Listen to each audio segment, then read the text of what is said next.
A paz do Senhor, amados, em Cristo Jesus, o nosso Senhor. Eu venho mais uma vez falar de Cristo, porque Ele é a nossa inspiração, Ele é que dá motivo, Ele é o Verbo vivo que desceu do céu.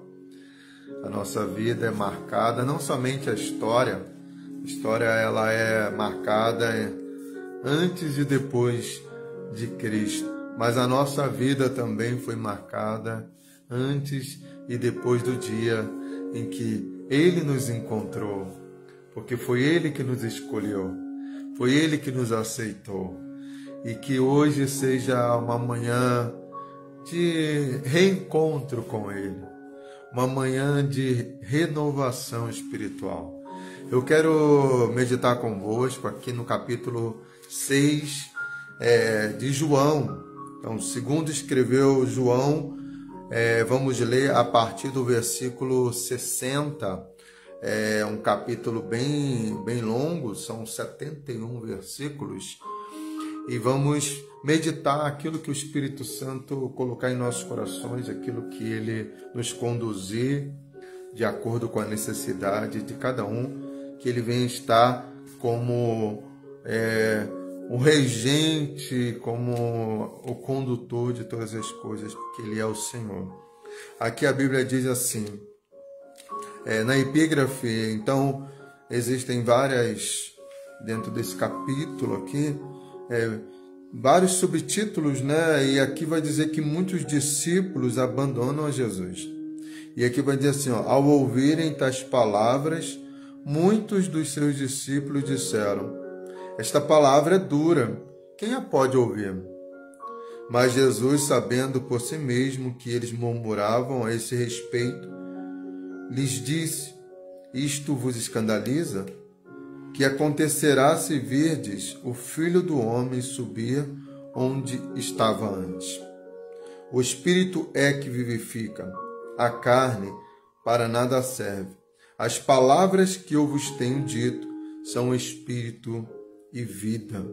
Contudo, há alguns de vós que não creem, pois Jesus sabia desde o princípio quais os que não criam e quem o trairiam. E prosseguiu, por isso vos tenho dito que ninguém pode vir a mim se não lhe for concedido pelo Pai. A partir daí, muitos dos seus discípulos voltaram atrás e não o seguiam mais. Jesus então perguntou aos 12, não queres também retirar-vos? Simão Pedro lhe respondeu, Senhor, para quem nós iremos? Tu tens as palavras de vida eterna. Nós cremos e conhecemos que és o Santo de Deus. Jesus lhe respondeu, não vos escolhi eu, aos 12, contudo, um de vós é um diabo. Falava de Judas, filho de Simão Iscariote. Este, sendo um dos 12, era quem havia de traí-lo. Jesus sabia, ele conhecia cada um dos seus discípulos. Ele sabia quem era Judas. Ele não foi pego de surpresa, mas eu não quero dar destaque a Judas nessa palavra, mas é interessante a resposta, né, que Pedro dá ao Senhor. Quando ele diz assim, para quem iremos nós? Só em ti a palavra de vida eterna. E nós conhecemos que tu és o Santo de Deus. Eles sabiam que Jesus era o Filho de Deus. Em várias ocasiões, né? Ali quando Jesus ele anda sobre as águas e quando Pedro pede para ir ao encontro do Mestre, e depois daquela experiência, a gente sabe que Pedro vai afundar em algum momento, mas depois ele pede socorro, o Senhor Jesus o salva, entra no barco, tudo se acalma, a tempestade, e eles vão dizer que ele era o Cristo, o Filho do Deus vivo. E é interessante esse capítulo, porque do capítulo 5, Jesus ele está ali recebendo, sofrendo uma oposição muito grande depois do milagre, principalmente aquele que ele fez no tanque de Betesda, e ali ele vai defender a igualdade que ele tinha com o Pai. Então João é diferente dos 3 sinóticos que são Mateus, Marcos e Lucas. João, ele vem como aquele que vem defender, né, a divindade de Cristo. Então João já começa o capítulo 1 dizendo que ele era o verbo que estava com Deus na criação do mundo e que tudo foi feito por intermédio dele, nada sem ele foi feito. Uma criatura, por mais que alguém possa aí questionar a divindade de Cristo, mas uma criatura não poderia estar com o Criador, criando todas as coisas, sem que nada do que foi criado passasse sem que ele estivesse junto. Então, Cristo é Deus, e aqui ele vai falar de algo muito profundo. Por quê? Porque também no capítulo 6, Jesus vai fazer aquela multiplicação dos pães, alimentando ali aquela multidão de quase 5 mil homens, com 5 pães e 2 peixes. E aí, querido, Jesus se ausenta dessa multidão, e aí esse povo agora, essa multidão, por causa desse pão, começa a procurar o Senhor. Então, no dia seguinte, eles vão procurar Jesus. E quando eles o encontram, ali, junto do mar da Galileia, que era o Tiberíades, então eles perguntam onde o Senhor estava, e Jesus vai falar para eles: vocês estão me procurando por causa... Então, Jesus, versículo 26, ele vai dizer assim, ó: em verdade vos digo, vós me procurais não porque viste sinais, mas porque comeste o pão que saciaste. Trabalhai não pelo alimento que perece, mas pelo que permanece para a vida eterna, a qual o Filho do Homem vos dará, pois Deus, o Pai, colocou sobre ele o selo da aprovação. Então, a gente vê uma multidão ávida, e também em nossos dias, que buscam ao Senhor por causa de coisas perecíveis. E Paulo, ele diz assim: nós não atentamos para as coisas que se veem, porque elas perecem, elas são passageiras. Eu não posso gastar todas as minhas forças, as minhas energias naquilo que é perecível. Vamos trabalhar, vamos estudar, vamos melhorar, sim, como profissional, como indivíduo, como ser humano, sim, sempre fazendo uma reciclagem, sempre melhorando. Ok, isso é bom, isso faz parte. Porém, se nós gastarmos tudo, todas as nossas forças, todas as nossas motivações, todas as nossas energias naquilo que é perecível, se eu só buscar o Senhor por aquilo que perece, então, queridos, Jesus vai dizer que precisamos buscar aquilo que permanece.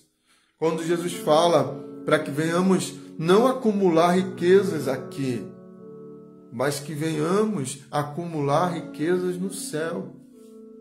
Que possamos, como disse Jesus lá em Mateus 6, buscar em primeiro lugar, 6,33 de Mateus, o reino dos céus e a sua justiça.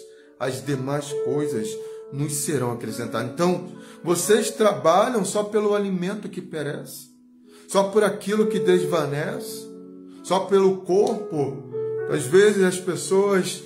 É claro que a gente precisa cuidar do nosso corpo, mas às vezes é um excesso de cuidado, às vezes onde a pessoa ela gasta muito dinheiro para estar sempre se sentindo bem, e aí existe um padrão que é inalcançável, inatingível, e a pessoa está sempre insatisfeita, sempre buscando pelas coisas que perecem. Se nós nos gastássemos buscando o pão vivo que desceu do céu, não o pão que perece, não o pão que, falando do pão, porque Jesus vai usar a linguagem do pão, porque o pão era a base alimentar dos judeus, então o alimento mais importante para eles é o pão. Então falar de pão é algo essencial na vida daquelas pessoas. Então o pão, não somente trabalharmos pelo pão diário, pela comida perecível, mas sobretudo buscarmos, lutarmos, trabalharmos, nos dedicarmos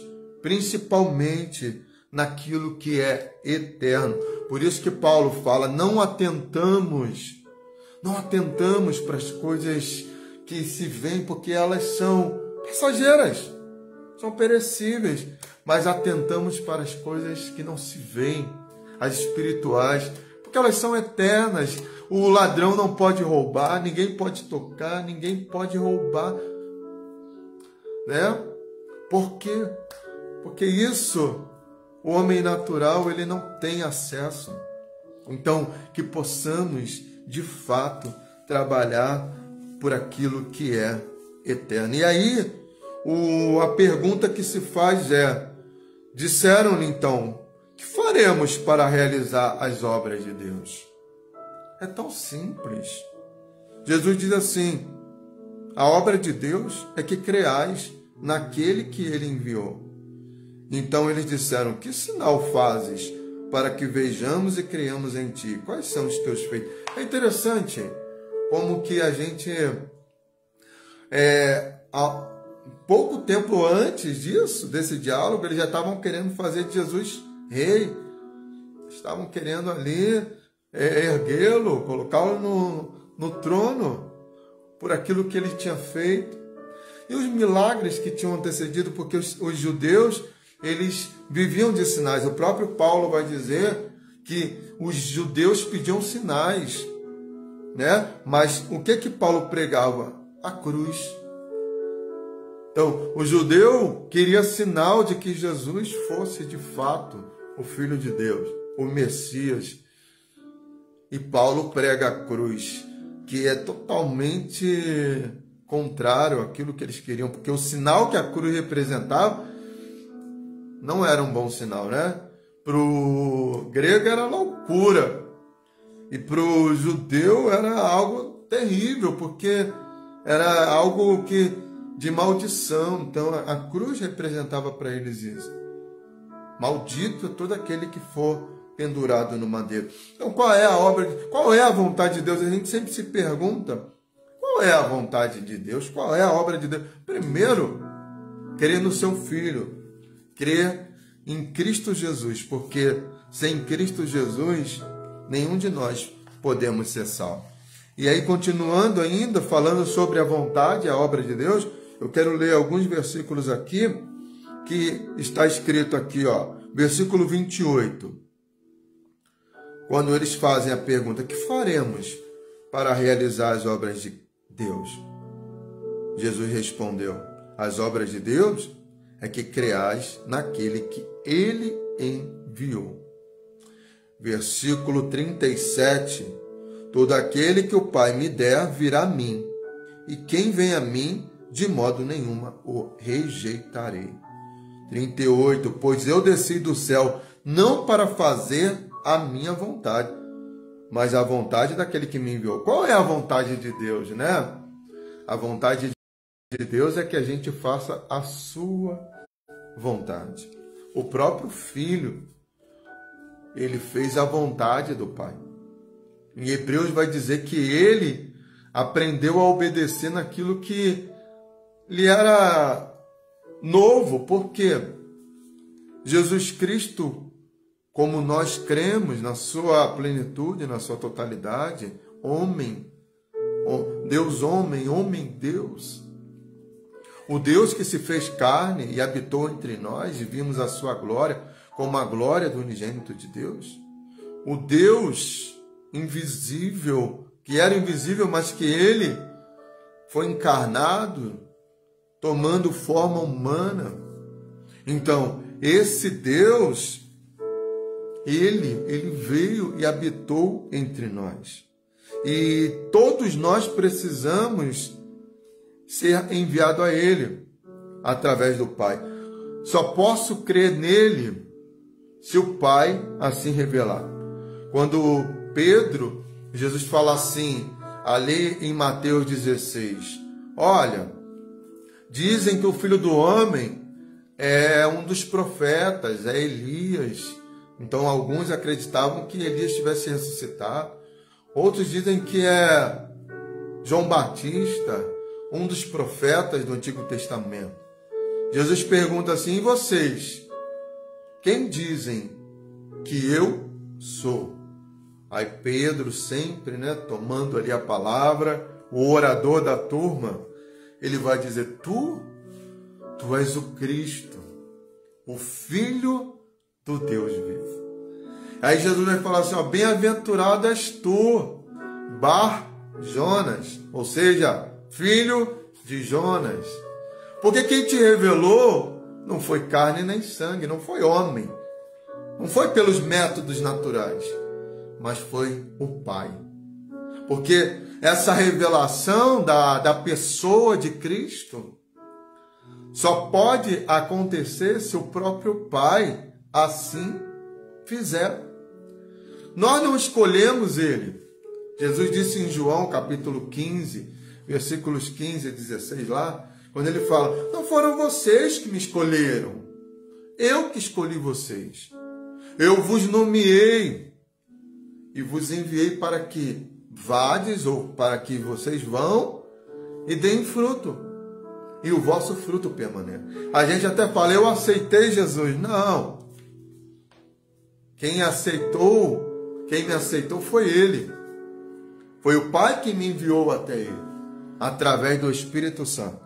Porque também Jesus disse que quando o Espírito viesse, Ele iria revelar a Cristo. Ele iria glorificar a Cristo. Então, é o Espírito que revela a pessoa de Cristo, que Ele não é somente um profeta. Ele não é somente o que os judeus esperam, o Messias, o Cristo. Mas Ele é mais do que isso. Ele é o Filho de Deus. Acredite você ou não, porque João começa dizendo no capítulo 1, no princípio era o Verbo, ou Logos. O Verbo era Deus. Sem o Verbo, nada do que foi feito se fez. E aí também João vai dizer que ninguém viu Deus, no versículo 17, mas o Filho o revelou. A Bíblia diz que Ele é a expressa imagem, a imagem perfeita, a imagem cabal, exata do Pai. Porque ninguém viu o Pai, mas o Filho revelou. João 14, quando os discípulos perguntam, Felipe, mostra-nos o Pai. Jesus vai dizer, eu estou aqui tanto tempo com vocês, vocês ainda não viram o Pai? Eu sou a revelação do Pai. Por isso que aqui João, no Evangelho de João, João vai falar que Cristo se apresenta muitas vezes como eu sou. E isso vai escandalizar os judeus, porque eu sou é o Deus Yahvé. E que isso choca, né? Porque se não houver uma revelação de Deus, de fato, os homens ficam confundidos. Mas Jesus vai dizer, eu sou. Antes que Abraão existisse, eu sou. Ei, João Batista vai dizer que João, humanamente falando, era mais velho do que ele. Mas João vai falar que ele era antes de João. Porque João não está falando do Cristo encarnado, ele está falando do Cristo eterno, do Filho eterno, daquele que é Deus, que é o Verbo divino, que foi revelado, né? O Salvador do mundo, o Salvador da igreja. E sem Ele não há salvação, porque Ele é, e somente eu posso crer se o Pai assim enviar. Então, versículo 39, é a vontade, eu estou lendo em João 6, é a vontade daquele que me enviou, que nenhum dos que me deu se perca, mas que eu o ressuscite no último dia. Porque todo aquele que comer do seu corpo, que é o pão vivo que desceu do céu, todo aquele que se alimentar de Cristo, que beber do seu sangue, que beber dessa água da vida, esse não morre, mas tem a vida eterna. Ou seja, ainda que o corpo venha morrer, mas Jesus vai ressuscitá-lo naquele último dia. Esse é o tema central da nossa pregação, é a ressurreição de Cristo e a ressurreição dos santos. 1 Coríntios 15, quando Paulo vai falar sobre isso. muitos estavam dizendo que a ressurreição, porque também existiam dois grupos ali muito fortes em Israel, que era os escribas e fariseus. Os fariseus acreditavam na ressurreição, eles acreditavam nos anjos, mas os escribas não, e muitos não acreditam mais. Muitos já não acreditavam naquele tempo, mas Jesus Cristo, ele disse ali em João capítulo 11, quando ele ressuscita, antes de ressuscitar lá, eu sou a ressurreição e a vida. Então, aquele que estiver morto viverá, porque o crente não morre, o crente passa dessa vida para outra. O crente, o corpo que morre agora, esse corpo que vai envelhecer, que vai apodrecer, quando o Espírito sair, vai ser ressuscitado naquele dia que Cristo virá buscar o seu povo. Esse é o tema principal. Então, não vá até Cristo, não trabalhe por coisas perecíveis, mas principalmente pela vida eterna. Não que você vai pagar a vida eterna, não tem como comprar. Jesus já disse aqui, todo aquele que crê no Filho, todo aquele que o Pai enviar o Filho, todo aquele que se converter ao Filho, aquele que se render ao Filho, aquele que amar o Filho, aquele que adorar o Filho, aquele que servir o Filho, esse será salvo, porque não é por mérito. Qual é a obra de Deus? A obra de Deus não está no homem, a obra de Deus está no Filho de Deus. Foi Ele que realizou a obra. Ao homem cabe crer no Filho, amar o Filho, comer da carne do Filho, beber do sangue. Não que a gente pratique canibalismo, não, isso é uma figura. Cristo é a fonte da vida. Ele é a fonte da vida. Então, quando eu me alimento dele, eu tenho vida, porque ele é a fonte da vida. Toda a vida emana dele. Ele estava na criação de tudo. Então, ele é a essência da vida. É o Filho que nos vivifica. O segundo Adão é que vivifica-nos. O primeiro Adão trouxe morte através do pecado, mas o segundo Adão é que nos vivifica. É o segundo Adão que nos leva de novo aos braços do Pai, a um relacionamento com o Pai, a uma vida de verdade, uma vida em Deus. Mas eles se escandalizaram, porque o homem natural não compreende a escolha de Deus. Então, quando Jesus fala sobre isso, qual é a vontade do Pai, que deveriam se alimentar dele, porque ele é o pão vivo, e eles vão falar, mas qual é o sinal que você faz para que venhamos acreditar? Os nossos pais comeram pão, ou seja, o maná, lá no deserto. Moisés deu, mas não foi Moisés que deu o maná, foi Deus, mas o Pai enviou o verdadeiro pão, o maná verdadeiro, porque aqueles homens, aquela multidão que sai do Egito, cerca de 600 mil homens, a maioria morreu ali no deserto sem chegar na terra prometida. Porém, Jesus vai dizer, mas aquele que comer dessa carne, a carne que o Pai dá, o pão vivo que desceu do céu, esse não morrerá, mas tem a vida eterna. Então eles vão ficar escandalizados. João capítulo 6, versículo 38, quando ele diz, e aí o versículo 47 diz assim, em verdade vos digo, que quem crê em mim tem a vida eterna. E aí Jesus continua, eu sou, agora Jesus vai falar, se revelar, que ele é o pão. Não aquele pão que eles tinham comido ali anteriormente, quando Jesus alimentou de 5 pães e 2 peixinhos, alimentando aquela multidão, e sobraram 12 cestos que estavam lotados de alimento que havia ali sido multiplicado e que sobrou. Mas Jesus vai dizer, eu não sou esse pão perecível que estraga, nem o pão lá, o maná do deserto, porque o maná deveria ser recolhido todos os dias. Se deixasse, não poderia guardar de um dia para o outro, porque ele estragava. A não ser por causa do 7º dia, então, Deus, para o dia do descanso, ele providenciava a porção para aqueles 2 dias, porque no dia do descanso eles não poderiam colher. Mas aquele pão, aquele maná, aquele alimento, ele era perecível, ele não garantiria que houvesse vida espiritual, era apenas para alimentar o corpo. Mas Cristo, ele como pão vivo, ele vem para alimentar a nossa alma, o nosso espírito, para que tenhamos comunhão com Deus. Porque quem não come da minha carne, não bebe do meu sangue, esse não tem parte comigo. Não é somente o ato da ceia, aquilo ali é uma simbologia. Jesus falou assim,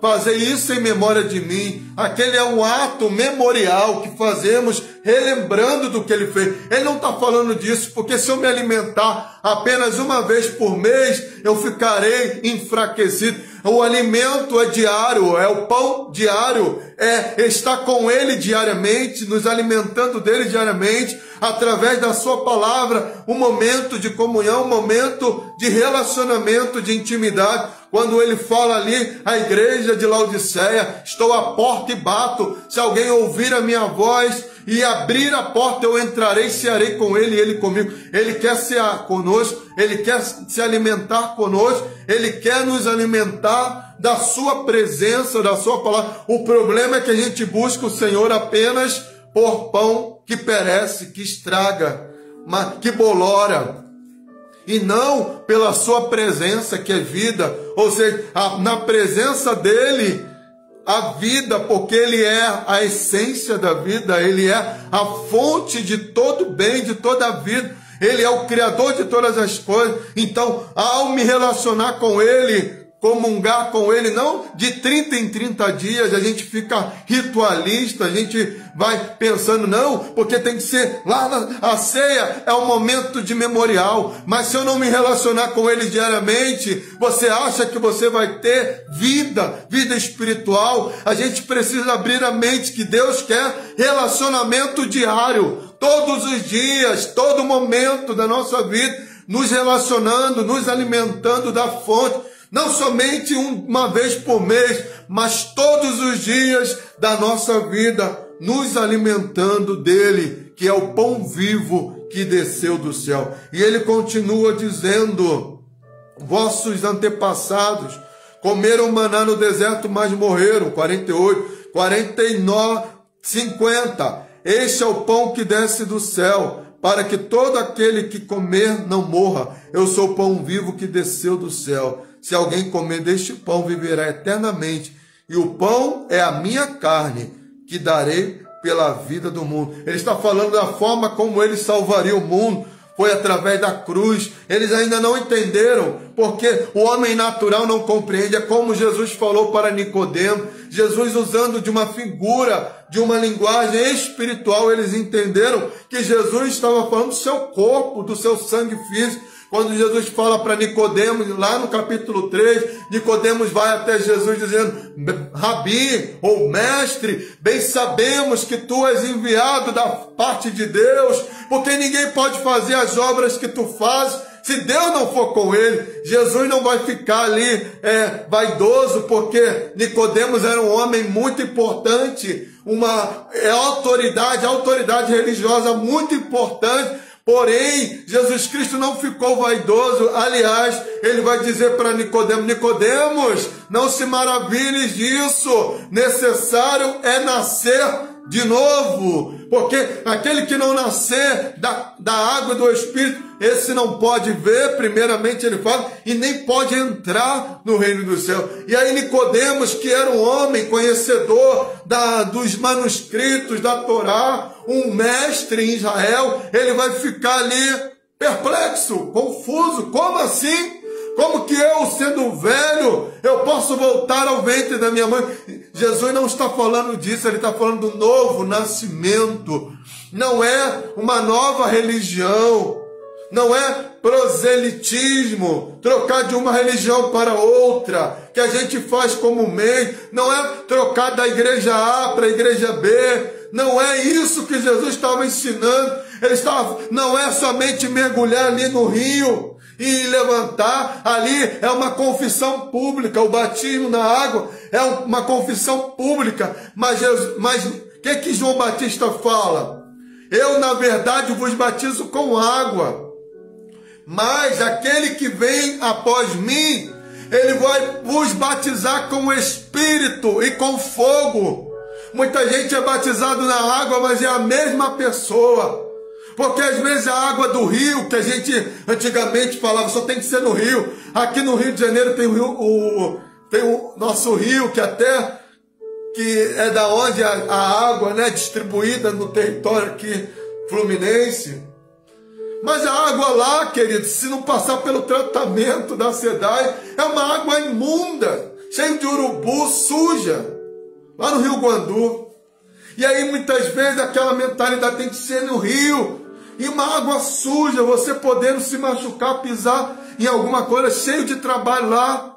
Queridos, isso é uma confissão pública. É o que Jesus falou para João Batista: importa que se cumpra toda a justiça. Mas se eu não for batizado pelo Espírito Santo e com fogo, por que fogo? Porque fogo queima pecado, porque fogo vem tirar de nós tudo aquilo que não presta, porque o fogo também se alastra. Então quando nós somos cheios do fogo do Espírito, então a gente vai querer alastrar, a gente vai querer transmitir, expandir tudo aquilo que a gente acredita. Esse Jesus, a gente vai querer também que as pessoas recebam esse Jesus. Então muita gente só foi batizada ali na água, como os rituais de purificação do judeu, que eles se lavavam.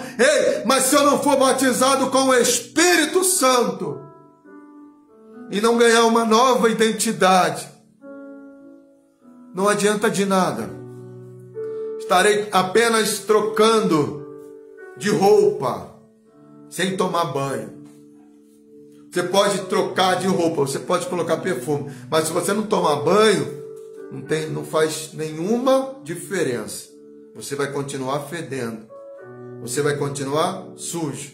Então não basta trocar de roupa, eu preciso trocar de mente, eu preciso trocar de coração. Por isso que a promessa da nova aliança é que Deus agora iria escrever, não somente lá na pedra, né, onde Moisés recebeu ali a lei, os 10 mandamentos, o decálogo, não, mas que na nova aliança seria impressa dentro do coração do homem, que Deus não estaria ali numa arca, mas que na nova aliança ele estaria no coração do crente. Que Deus não estaria ali a palavra nos pergaminhos, mas agora na mente, e que nós receberíamos um novo coração. Como disse o profeta Ezequiel: e eu vou tirar o coração de pedra e vou dar para eles um coração de carne. Então não é mudança, não é o exterior, mas é o interior do homem. Não é aquilo que eu aparento ser, mas é aquilo que eu sou por essência. Então se não houver um novo nascimento, não adianta nada. Estou apenas trocando da igreja A para a igreja B. E quem me salva é Cristo Jesus. Ele é o único salvador da minha alma. E aí continua dizendo, vou adiantar aqui, 54. Quem comer minha carne e beber meu sangue tem a vida eterna, e eu o ressuscitarei no último dia. Pois minha carne é verdadeiro alimento, e meu sangue é verdadeira bebida. Quem comer minha carne e beber meu sangue permanece em mim e eu nele. Olha lá, comunhão. Permanecer nele e ele em nós. Assim como o Pai que vive me enviou, e eu vivo por causa do Pai, também quem de mim se alimenta, por mim viverá. Este é o pão que desceu do céu. Não como vossos pais comeram e morreram. Quem comer este pão viverá eternamente. Jesus disse isso quando ensinava na sinagoga de Cafarnaum. Aí, sabe o que acontece? As pessoas vão ficar escandalizadas, porque elas não estão compreendendo o que ele está dizendo. É o que Paulo diz lá em 1 Coríntios, no capítulo 2, versículos 14, 15 e 16. Então, esse evangelho, queridos, essa pregação de cruz é loucura para aqueles que perecem, mas para nós é poder de Deus. E aqui, dentro desse contexto, ele vai falar de que judeu, ele vai pedir sinal. E Jesus, aonde ele passava, aconteciam sinais e milagres. Mas era difícil para eles olharem para Jesus, que veio da onde? Jesus nasceu em Belém, mas ele morou em Nazaré. Pode vir alguma coisa boa de lá, daquela área lá, daquela terra, da Galiléia, onde Jesus vai ser chamado Galileu. A Galiléia, ela era muito mal vista pelo restante de Israel. Ela era meio secularizada. Pode vir alguma coisa boa de lá? Pode. Ali cresceu o homem mais importante que pisou na face da terra. Ali cresceu o Filho de Deus. Sim, o filho de Maria, de José, porque José foi não seu pai biológico, porque Jesus foi obra do Espírito Santo, mas José foi o pai de Cristo. Foi aquele que ajudou a criá-lo, a ensiná-lo nos seus primeiros caminhos. Porém, queridos, aquela multidão vai ficar confusa, perplexa. Por quê? Mas é interessante, porque a Bíblia diz assim, ao ouvirem tais palavras, muitos dos seus discípulos disseram, esta palavra é dura, quem pode ouvir? Mas Jesus, sabendo por si mesmo que eles murmuravam a esse respeito, lhes disse, isto vos escandaliza? Que acontecerá se virdes o Filho do Homem subir para onde estava antes? O Espírito é que vivifica, a carne para nada serve. As palavras que eu vos tenho dito são Espírito e vida. Olha só, o fato de termos a Bíblia nas mãos, por si só, querido, não é a garantia de que somos espirituais. Há muita gente que ele se apega tanto à questão, aqui é a bússola, isso aqui é o parâmetro para a nossa vida. Mas se eu não meditar nas Escrituras, como Jesus falou, João 5,39, examinar as Escrituras, porque vós cuidais ter nela a vida eterna, são elas que de mim testificam. Jesus é o tema central de toda a Escritura, desde Gênesis, o filho da virgem que queria esmagar a cabeça da serpente. Desde ainda antes, quando Deus mata um animal para ali cobrir a vergonha de Adão e Eva. Ali já estava figurando o Cristo, tipificado ali por aquele animal sacrificado. Até Apocalipse, o Alfa e o Ômega, o princípio e o fim. Jesus, nossa pregação é cristocêntrica, não é humanista, não é para adorar ou bajular o homem, mas para falar, para declarar, para glorificar o Filho de Deus. E aí, eles só podem acreditar nisso se o Pai revelar. Isso não é por força de homem. E, na verdade, os fariseus estavam tão apegados apenas à letra, apenas aquilo que eles estavam lendo, e estavam tão arrogantes, porque, infelizmente, o conhecimento, muitas vezes, dá autoridade, é claro. Quem conhece muito sobre tudo, eu não estou nem só falando da Bíblia. Quem conhece, quem tem o conhecimento, ele tem privilégio. O conhecimento, ele dá poder, autoridade. Você vê que o cientista, ele conhece muito mais do que nós, sobre fatos que nós desconhecemos. Ele tem poder. E aí, muitas vezes, o poder pelo poder, o poder sem amor, o poder sem compromisso, sem aquilo que Paulo vai dizer de vocação que Paulo tinha, de transmitir, de não abster de nada, não ali represar nada, mas Paulo estava disposto a revelar aquilo que Deus havia lhe dado, aquele conhecimento profundo, e que ele não retém o conhecimento, mas o que a gente vê que o falso mestre, eles vão reter o conhecimento para poder ter as outras pessoas nas suas mãos, para manipular. Porque o falso pastor, ele manipula as ovelhas. O falso mestre, ele se aproveita da sua posição para se aproveitar das ovelhas, para humilhar as ovelhas, porque ele se sente intocável. Não toque no ungido. Ungido somos todos nós, porque através de Cristo nós fomos ungidos, porque todos temos o Espírito Santo de Deus. Existe sim uma hierarquia, uma autoridade que deve ser respeitada mutuamente, mas o princípio que eu vejo, é o maior proteger o menor. É interessante quando Paulo fala comparando Cristo e a igreja e o marido e a esposa. O marido protegendo a mulher, que por sua vez é submissa a ele, mas ele capaz de dar a vida por ela. Esse marido levantando a autoestima da mulher. Esse marido amando-a porque ela é o seu próprio corpo. Eu não posso ferir o meu próprio corpo. Então como é que eu vou machucar e ferir a minha esposa? Se ela, a Bíblia diz, carne da minha carne e osso dos meus ossos. E aí Paulo falando principalmente, e eu falo mistério, não digo o homem e a mulher, mas eu digo o mistério Cristo e a igreja. Cristo protegendo a igreja, se entregando por ela, levantando a autoestima dessa igreja, restaurando essa igreja, se entregando a ela, para lavá-la através da palavra, a fim de apresentar a si mesmo uma igreja santa, pura, gloriosa, o Cristo que vem para trazer para essa igreja os adornos espirituais. Então, o princípio é o mesmo.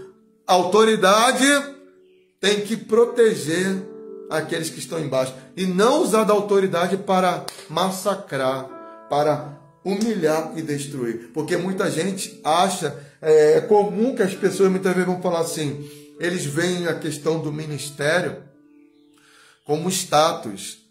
E quando a gente é jovem, a gente até pensa que é isso. Nossa, ser pastor é um status. E muitas vezes quando a gente entende qual é a responsabilidade que tem nisso, muitas vezes você quer até fugir disso. Mas muitas vezes Deus não deixa. Quando Moisés não ficou vaidoso, né? Quando Deus entrega o povo, ele na verdade ele quer jogar para o seu irmão, né? Gideão, ele já quer se isentar também. Eu sou menor, porque querido, não há mérito nisso. O mérito está no final da caminhada, combatendo o bom combate, encerrar a carreira e guardar a fé. Aí sim, lá no final, aí vai ser honrado e glorificado. Mas muita gente confunde uma posição com autoritarismo ou humilha as pessoas, querem se aproveitar das pessoas porque tem uma posição. As pessoas são tratadas como empregadas delas, como serviçais, e Jesus disse assim, aquele que quiser ser o maior, seja o menor e sirva a todos. Então a posição elevada não é para que as pessoas fiquem me bajulando ou te bajulando como empregada, não. E aí, o que acontece aqui é que Jesus estava ali como Filho de Deus, como pão, mas não para ser servido, olha só. Mas ele desce do céu não para ser servido, mas para servir a humanidade com o seu próprio corpo, com a sua própria vida. Olha que coisa maravilhosa.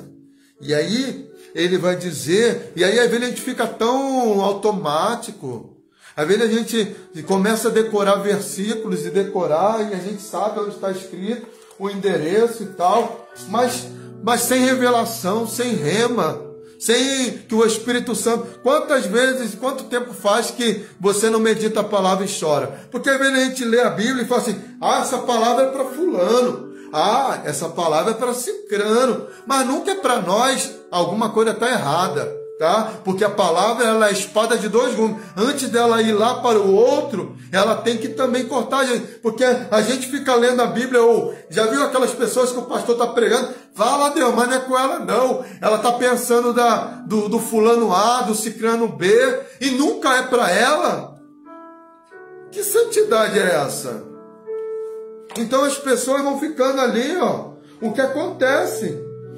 A carne para nada serve. É o Espírito que vivifica. Contudo, há alguns de vós que não creem, pois Jesus sabia desde o princípio quais os que não criam e quem o trairia. E prosseguiu: por isso vos tenho dito que ninguém pode vir a mim, se não for concedido pelo meu Pai. A partir daí, muitos dos seus discípulos voltaram atrás e não seguiam mais. E Jesus também não estava ali para ficar. Ele tinha íntima compaixão, sim. Ele fazia o bem a todos, sim. Ele curava os enfermos, sim. Ele chorava ao ver a dor do outro, sim. Mas Jesus não ficava ali adulando ninguém.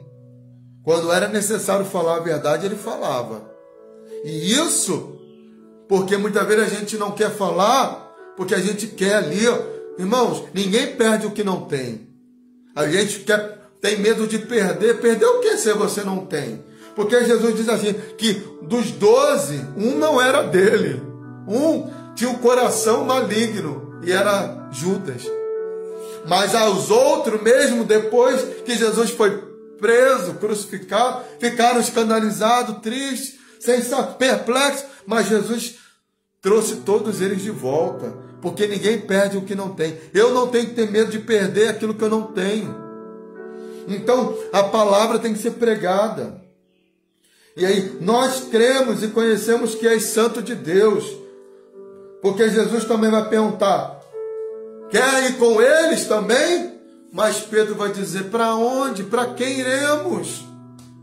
Se descobrimos, se o Pai revelou a sua pessoa, se o Pai revelou que tu és o Cristo, o Filho do Deus vivo, que não há salvação fora de ti, que não há palavra de vida longe de ti, que não há alegria longe de ti, não há esperança longe de ti, não há vida plena longe de ti, não há expectativa em relação ao futuro longe de ti, não há prazer, não há paz, não há família longe de ti. Então, só em ti a palavra de vida eterna. E aí Jesus fala em João 5,39, examinai. Gênesis e Apocalipse.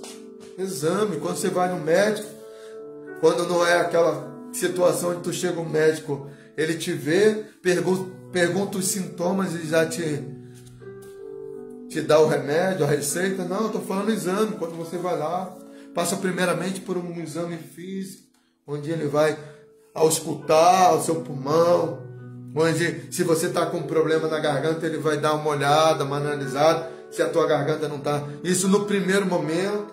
Se ele vê alguma coisa estranha, ele vai te encaminhar para o laboratório para fazer uma tomografia, um raio-x, um exame de sangue, seja qual for, porque ele precisa analisar, é um exame. Examinar as escrituras é comparar um versículo com o outro, uma passagem com o outro. E aí é o que os bereanos faziam, é o que nós precisamos. O que eu estou falando, vai lá ler se de fato está escrito. Não é porque eu estou dizendo quem sou eu, mas que é o que a Bíblia diz e não o que nós pensamos. Então, para concluir, queridos, para onde iremos? Para quem iremos? Se só em Cristo a palavra de vida eterna. Ah, mas o fulano está na igreja, mas ele pensa consigo.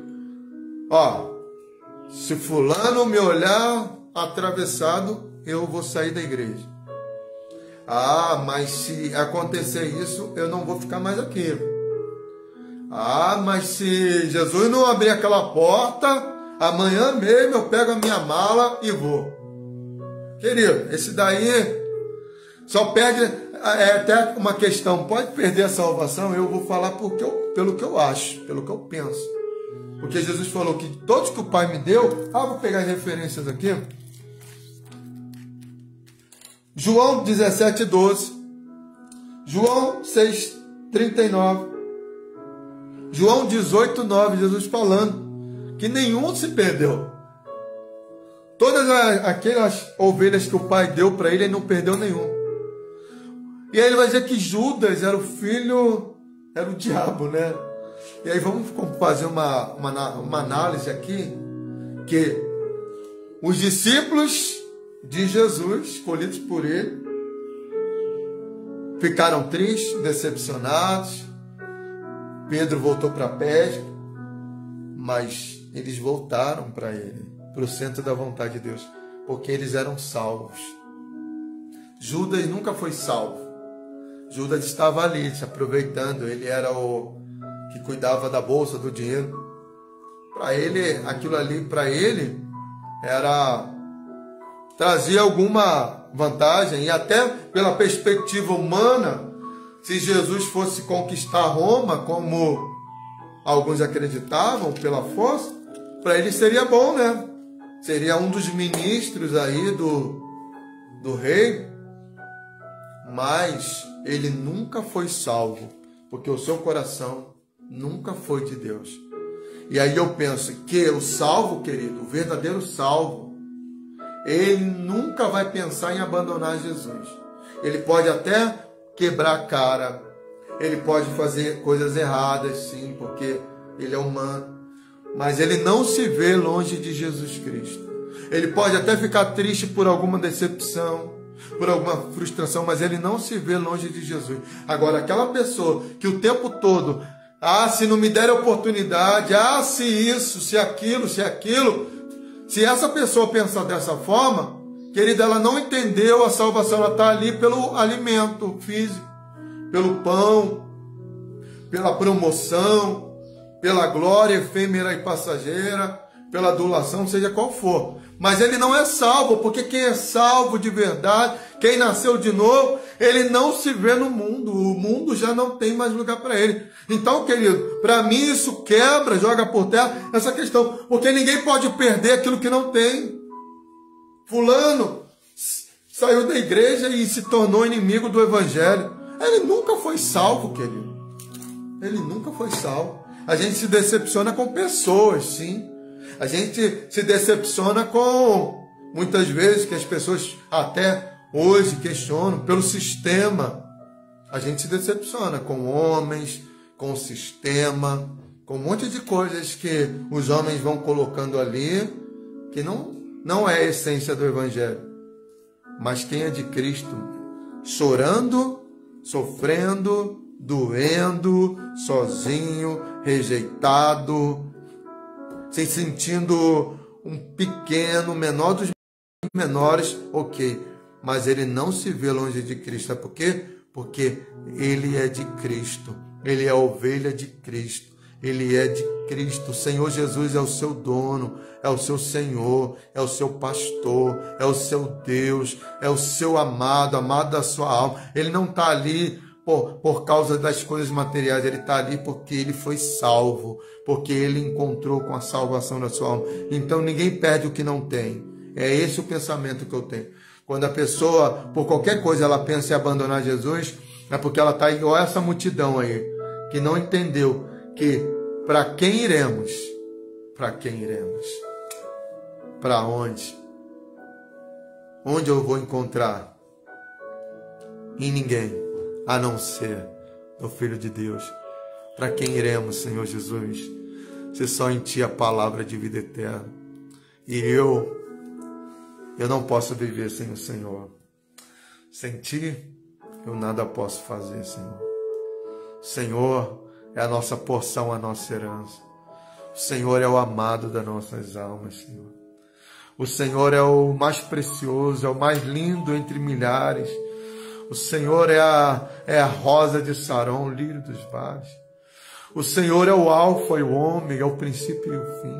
Nós não te adoramos, Jesus, por aquilo que o Senhor faz ou irá fazer. Nós te adoramos porque Tu és o nosso Deus. Então o mundo não vai compreender isso, que nós somos de Cristo. É casamento, aliança eterna. E aquilo que Deus uniu, eu estou unido com Cristo. E quem pode quebrar essa aliança? Ninguém. Então, queridos, Cristo é o pão vivo. Ele é a essência de tudo que é bom. No mundo cheio de injustiças, cheio de mentiras, cheio de engano. Não fica decepcionado, isso é inerente à vida, ao sistema, o Deus desse século. 2 Coríntios 4:4. o príncipe deste mundo, aquele que tem implantado o seu sistema, corrupção, imoralidade, toda sorte de mal. Mas Cristo, Ele vai estabelecer o seu reino, o seu governo, e nós vamos fazer parte disso, dessa história sem fim, eterna. Então fica com Deus, olha para Jesus. Se você está em dúvida de Jesus e o mundo, pede ao Senhor Deus para te converter, porque você ainda não nasceu de novo. Porque Cristo é inegociável, tá? Não troque Ele por nada, por ninguém. Fica com Deus, graça e paz.